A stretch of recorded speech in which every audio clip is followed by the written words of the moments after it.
Okay, let me see. I don't think it's going to take 10 minutes to disprove the existence of God.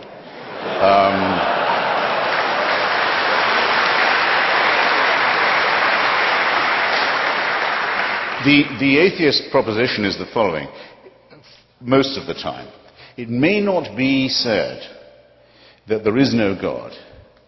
It may be said that there is no reason to think that there is one. That was the situation after Lucretius and Democritus and the original anti-theistic thinkers began their critique of religion. And I would just ask you all, ladies and gentlemen, to bear in mind a mild distinction while we go on. You may wish to be a deist, as my heroes Thomas Jefferson and Thomas Paine were, and you may not wish to abandon the idea that there must be some sort of first or proximate cause or prime mover of the known and observable world and universe. But even if you can get yourself to that position, which we unbelievers maintain is always subject to better and more perfect and more elegant explanations, even if you can get yourself to that position, all your work is still ahead of you. To go from being a deist to a theist, in other words, from someone who says, God cares about you, knows who you are, minds what you do, answers your prayers, cares which bits of your penis or clitoris you saw away or have sawn away for you, minds who you go to bed with and in what way, minds what holy days you observe, minds what you eat, minds what positions you use for pleasure. All your work is still ahead of you, and lots of luck. Because there's nobody, even Aquinas had to give it up. There's no one who can move from the first position to the second. So I could, and I'm actually strongly tempted to, I could leave it right there. But then it's not in my nature to let off a captive audience so easily. So I'll add a couple of things. The reasons why I am glad this is not true would, I suppose, be the gravamen of my case. Some people I know who are atheists will say they wish they could believe it. Some people I know who are former believers say they wish they could have their old faith back. They miss it. I don't understand this at all. I think it's an excellent thing that there's no reason to believe in the absurd propositions I just, admittedly rather briefly, rehearsed to you. The main reason for this, I think, is that it is a totalitarian belief. It is the wish to be a slave. It is the desire that there be an unalterable, unchallengeable, tyrannical authority who can convict you of thought crime while you are asleep, who can subject you, who must indeed subject you, to a total surveillance around the clock, every waking and sleeping minute of your life, I say of your life, before you're born, and, even worse, and where the real fun begins, after you're dead. A celestial North Korea. Who wants this to be true? Who but a slave desires such a ghastly fate? I've been to North Korea.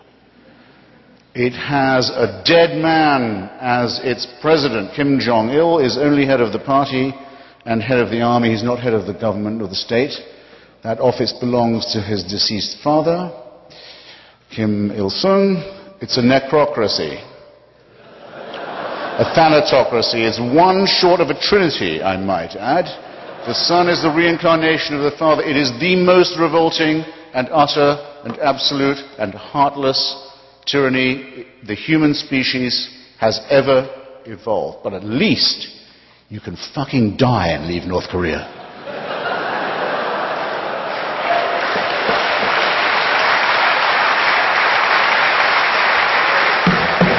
Does the Quran or the Bible offer you that liberty? No. No. The tyranny, the misery, the utter ownership of your entire personality, the smashing of your individuality only begins at the point of death. This is evil. This is a wicked preachment. So, that's the first thing. Second, it attacks us in our deepest, most essential integrity. It's an insult to us in other ways. It says that we, you and I, could not, individually or collectively, decide upon a right action or right thing without celestial divine permission. We would not know right from wrong if we did not have heaven's permission to do so. Where else, how else could we know? Our human solidarity, our innate knowledge of right and wrong, our acute awareness of what is fair and what is unfair, what is just and worthless to us, these come to us also as gifts from the great unassailable dictator enthroned. What could abolish our integrity? What could abolish our honesty, our decency, our dignity more than that? The third, is a little more pragmatic.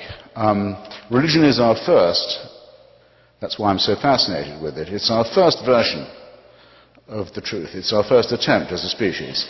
It's what we tried when we didn't know anything. We didn't know we lived on a spherical planet. We didn't know that our planet revolved around the sun. We didn't know that there were microorganisms that explained disease.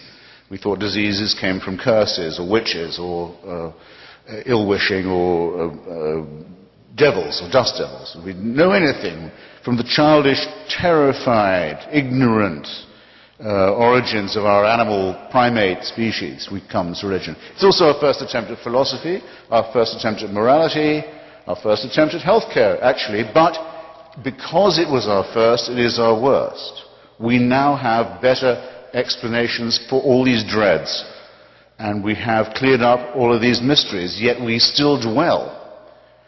And in some countries, in some societies, not just dwell, but live under a totalitarian regime that forbids us to think about the progress that has been made, or denies us the knowledge that these advances have in fact occurred. So it has become, where once it probably was an aid to our survival, a really great peril to our continued ability to live as a civilized species. Thus, it seems to me that in point of its proposing of a totalitarian solution to what is after all a real problem, to its ghastly reliance upon the supernatural rather than the much more miraculous, much more beautiful, much more elegant, much more numinous, much more harmonious natural explanations.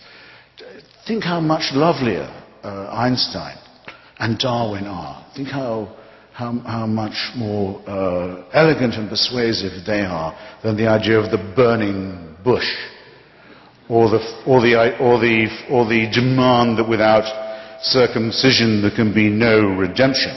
Just picture it. And then I'll give you one final thought experiment. This is what you have to believe now, if you're a monotheist. Because we now know things we didn't used to know. We know that the human species could be as much as 200,000 years ago. It becomes separate from the Cro-Magnons and the rival prehuman species. Could be as little as 100. Richard Dawkins thinks 200,000. Francis Collins, who did the Human Genome Project, who's, by the way, C.S. Lewis kind of Christian, thinks 100,000. All right, I'll take 100. I'll take 100. Here's what you have to believe. For 100,000 years, humans are born as a primate species. Expectation of life, what, 25 years for the first few 100,000 years? First few tens of thousands of years. Infant mortality, rife. Microorganism disease, terrifying. Earthquakes, volcanoes, extraordinary. And fights over land, over territory, over food, over women, over tribalism. Frightening too. For 96,000 years, heaven watches this. With folded arms, with indifference, with coldness. And then, around 3,000 to 4,000 years ago, but only in really barbaric, illiterate parts of the Middle East. Not in China or where people can read or think or do science. No. In barbaric, illiterate, backward parts of the Middle East, it's decided we can't let this go on, we better intervene. And what better way than by human sacrifices and plagues and mass murder? And if that doesn't make them behave morally, we just don't know what does. If there is a single person in this room who can bring themselves to believe anything remotely like that, they convict themselves of being, first, very stupid, and second, very immoral. And thus it seems to me that the case for divine intervention and for the supernatural falls, and that we should be glad that it's fallen. And thank you.